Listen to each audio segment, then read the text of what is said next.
Hello student, मैं S M Prajapati SMB knowledge point की इस वीडियो में आपका स्वागत करता हूं। स्टूडेंट, आज की इस वीडियो में हम आपको दिखाने जा रहे हैं वर्ष 2023 नीट के क्वेश्चन पेपर के बारे में। तो स्टूडेंट, आइए देखते हैं वर्ष 2023 का नीट का क्वेश्चन पेपर। जैसा कि आप देख रहे हैं, यह पहला सेक्शन ए शुरू हो गया है और यह फिजिक्स का सेक्शन है। इसमें कुल शुरू में आपको 35 प्रश्न करने होंगे और बाद के 15 प्रश्नों में से केवल 10 प्रश्नों के उत्तर देने रहते हैं। इस तरह से आपको फिजिक्स के कुल 50 प्रश्न मिलेंगे, जिसमें से कुल 45 प्रश्नों के उत्तर देने होते हैं। स्टूडेंट, यहाँ पर प्रश्नों के नीचे जो विकल्प सही है उस पर सही का निशान लगा हुआ है। इस तरह से आप देख सकते हैं कि किस प्रश्न का कौन सा उत्तर सही है। यहाँ पर जैसा कि देख सकते हैं क्वेश्चन नंबर 18 का दूसरा ऑप्शन सही है।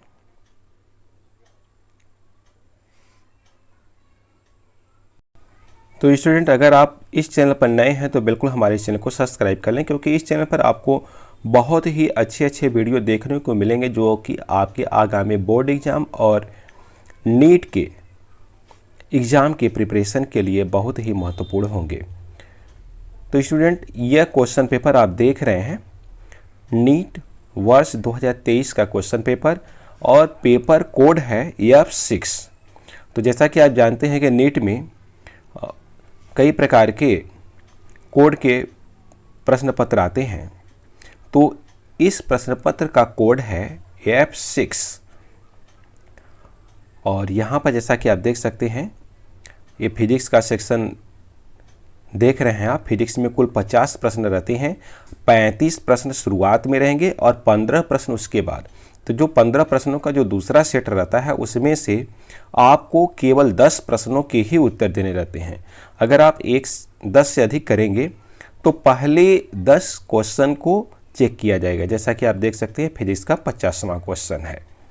अब यहाँ पर जरा देखिए, केमिस्ट्री का सेक्शन ए शुरू हो रहा है। तो केमिस्ट्री में शुरुआत में 35 प्रश्न मिलेंगे आपको, जो कि 35 अनिवार्य रहेंगे।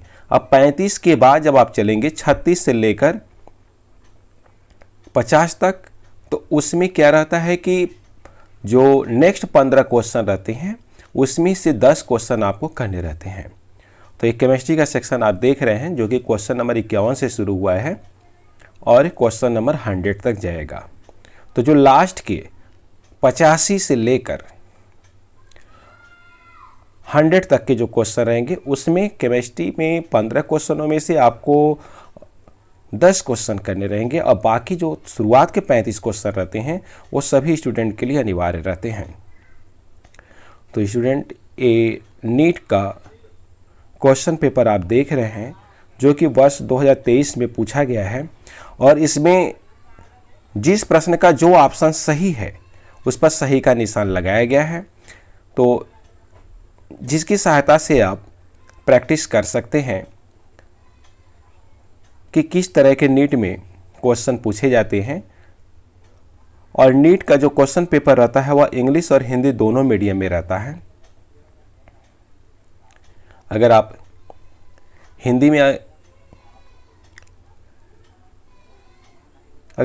मीडियम से पढ़े हैं तो हिंदी मीडियम के क्वेश्चन को देखकर समझकर आप ऑप्शन सही कर सकते हैं। और अगर आप इंग्लिश मीडियम के हैं तो इंग्लिश मीडियम में भी जो प्रश्न पत्र रहता है उसको आप पढ़कर ऑप्शन करेक्ट कर सकते हैं। नीट का क्वेश्चन पेपर 720 अंकों का होता है। प्रत्येक प्रश्न के लिए 4 अंक निर्धारित होते हैं। अगर आपके प्रश्न सही होते हैं तो आपको 4 अंक मिलते हैं। माइनस मार्किंग की भी व्यवस्था है इसमें।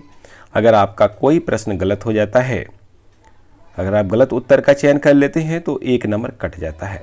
जैसा कि आप यहाँ पर देख सकते हैं, क्वेश्चन नंबर 86 से लेकर 100 तक 15 क्वेश्चन में से एक केमिस्ट्री के जो 15 क्वेश्चन है, तो इसमें से केवल 10 प्रश्नों के ही उत्तर आपको देने रहते हैं।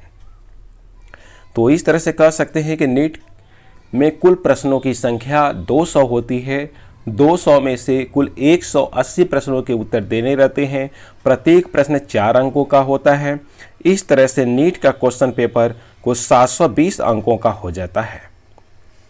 और इन 720 अंकों में से यदि किसी स्टूडेंट के 615 620 से ऊपर अगर है तो उसका नीट में एमबीबीएस के कोर्स में उसका एडमिशन श्योर है। स्टूडेंट जैसा कि आप देख सकते हैं यहाँ पर केमिस्ट्री का सेक्शन ख़त्म हो गया और यहाँ पर बॉटनी मीन्स बायोलॉजी। तो बायोलॉजी में सबसे पहले यहाँ पर बॉटनी के क्वेश्चन हैं, उसके बाद फिर जूलॉजी के क्वेश्चन आएंगे। तो बॉटनी में भी आपको ठीक उसी पैटर्न पर मिलेंगे कि 35 क्वेश्चन शुरुआत में कंपलसरी रहेंगे, 15 प्रश्नों में से फिर 10 प्रश्नों के उत्तर देने रहेंगे। ठीक इसी प्रकार से जूलॉजी के भी आपको 35 प्रश्न मिलेंगे जो कि कंपलसरी रहेंगे और उसके बाद 15 प्रश्नों में से 10 प्रश्नों के उत्तर देने रहते हैं। तो इस तरह से अगर हम बात करें तो 45 क्वेश्चन फिजिक्स के, 45 क्वेश्चन केमिस्ट्री के करने रहते हैं और 45 मिलाकर 90 क्वेश्चन आपको बॉटनी जूलॉजी मीन्स कह सकते हैं कि बायोलॉजी से करने रहते हैं। तो इस तरह से आप देख सकते हैं कि बायोलॉजी में कुल 90 प्रश्न मिलते हैं, केमिस्ट्री से 45 प्रश्न और फिजिक्स से भी 45 प्रश्न मिल जाते हैं। और स्टूडेंट नीट में सिलेक्शन के लिए यदि आपने बॉटनी जूलॉजी बहुत अच्छे से किया है, केमिस्ट्री बहुत अच्छे से किया है और फिजिक्स भी अगर आपने थोड़े अच्छे से कर लिया है तो आपका नीट में सिलेक्शन श्योर है, अर्थात आपका एमबीबीएस में सिलेक्शन हो जाएगा। एमबीबीएस में सिलेक्शन पाने के लिए 720 अंकों में से अगर आपने 615 620 के आसपास तक का अंक प्राप्त कर लिया है तो 100% आप अपने आप को कन्फर्म मान सकते हैं कि आपका सिलेक्शन श्योर हो जाएगा। अगर आप 600 के आसपास अंक प्राप्त करते हैं तो थोड़ा डाउट में रह सकता है।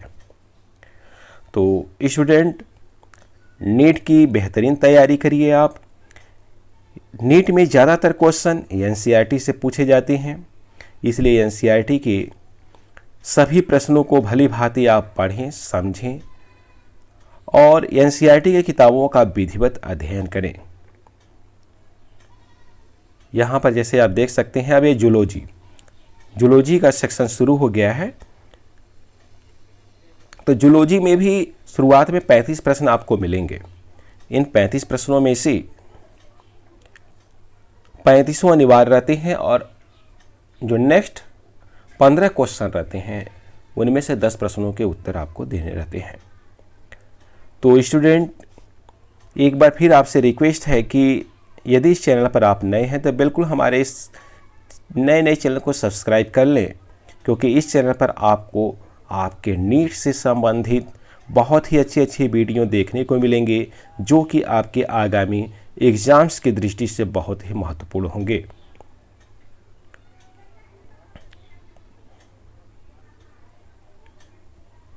स्टूडेंट जो भी वर्ष 2024 के नीट की तैयारी कर रहे हैं उन सभी स्टूडेंट को हमारी ढेर सारी शुभकामनाएं हैं और हम उम्मीद करते हैं कि ज़्यादा से ज़्यादा स्टूडेंट वर्ष 2024 के नीट के प्रश्नों को सॉल्व करके एमबीबीएस में सिलेक्शन पा पाएंगे। यहाँ पर आप देख सकते हैं क्वेश्चन नंबर 175 से ये आगे का क्वेश्चन है और यहाँ पर ज़रा देखेंगे कि ये क्वेश्चन नंबर 181 182। तो स्टूडेंट नीट का क्वेश्चन पेपर कुछ 720 अंकों का होता है और माइनस मार्किंग होता है, इसलिए आप केवल उन्हीं प्रश्नों को सही आंसर देने की कोशिश करें जिसका कि आंसर आपको पता हो या जिसको आप सही से सॉल्व कर पाते हैं। अगर आप गलत प्रश्नों के उत्तर दे देते हैं, आपका उत्तर गलत हो जाता है तो आपके अंक काट लिए जाते हैं, जो कि आपको नीट में सिलेक्शन पाने से रोक सकते हैं। इसलिए कोशिश करें कि ज़्यादा से ज़्यादा सही प्रश्नों का ही चयन करें। अगर जो प्रश्न आपको डाउट में हो या जिसका उत्तर आप न जानते हो तो अंदाज से ऐसे प्रश्नों को टिक करके आप अपना अंक माइनस होने से बचा सकते हैं। तो स्टूडेंट, वीडियो देखने के लिए बहुत बहुत धन्यवाद।